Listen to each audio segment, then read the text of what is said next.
They said the snow never melted there, not even in the height of summer. High in the northern Alps, where clouds kissed the jagged cliffs, there once stood a kingdom so beautiful that travelers swore its light could be seen from miles away. Its name was Elaris. But Elaris was not on any map. No records mention its kings.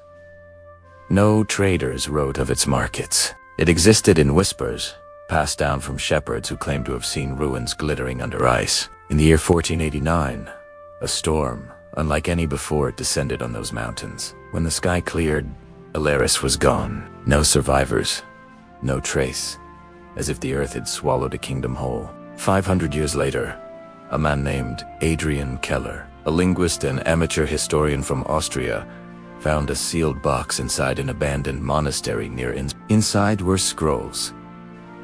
Brittle, ink-faded but legible, written in a forgotten dialect of Old High German. They told a story of a realm called Elaris, ruled by a king named Aurelian, whose crown bore the symbol of the rising sun. The last lines chilled Adrian's blood.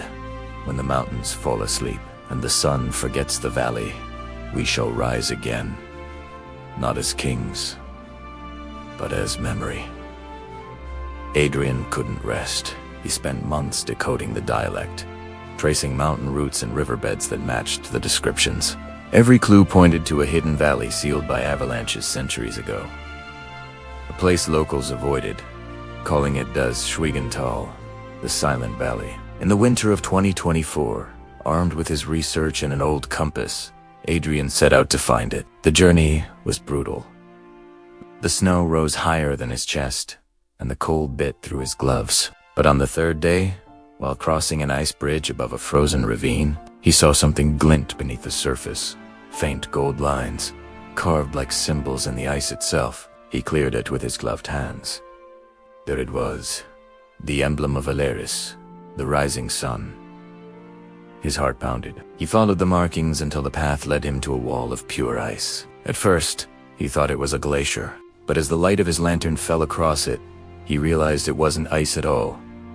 It was crystal, smooth as glass, stretching into the mountain itself. Inside the crystal wall were faint shapes, arches, pillars, staircases. It was like looking into a frozen palace. He pressed his palm against it. The ice was warm. Suddenly, a vibration shuddered beneath his feet, and a soft hum filled the air, not from outside, but from within the mountain. A low, melodic sound like hundreds of voices singing one eternal note.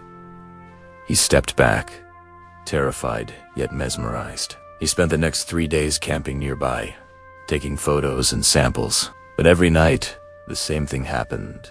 Faint music, like a choir, echoing from the ice. On the fourth night, snow began to fall. The air glowed faintly blue. He recorded a voice memo. If these sounds are natural, then the earth itself remembers. But what if it's not the earth? What if it's them? That was his last message.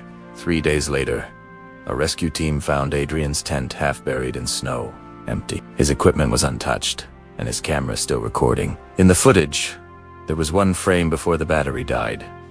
A reflection in the crystal, a figure in golden armor, standing behind him. When his sister, Elena Keller, received the footage, she didn't believe it at first. But then she read his final journal entry. It said, "I think Elaris never died. It sleeps beneath the snow, waiting for someone who still believes." Elena gathered historians, geologists, and climbers, a full expedition team, and returned to the valley 6 months later. When they reached the site, the crystal wall had changed.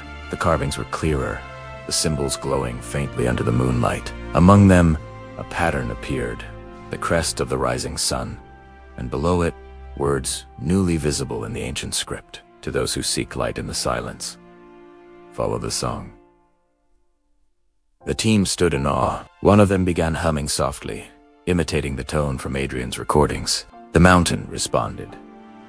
The ice trembled, and before their eyes, part of the wall melted away, revealing an arched doorway descending into blue light. They stepped inside. The passage led to an enormous chamber carved from the same crystal. lined with statues of men and women dressed in flowing robes.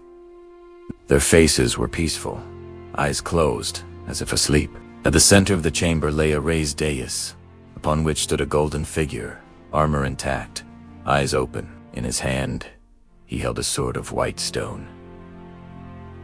Elena stepped closer. The figure's lips parted slightly, and from nowhere came a whisper carried by the wind inside the mountain.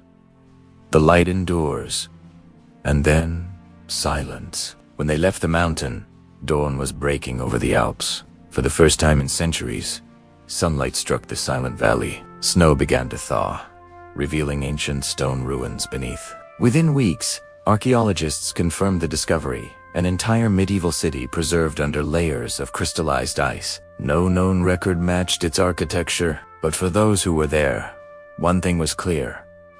This was Elaris. Elena published her brother's notes, and historians now call it the reawakening in interviews. She often says the same thing. My brother didn't die there. He woke them up.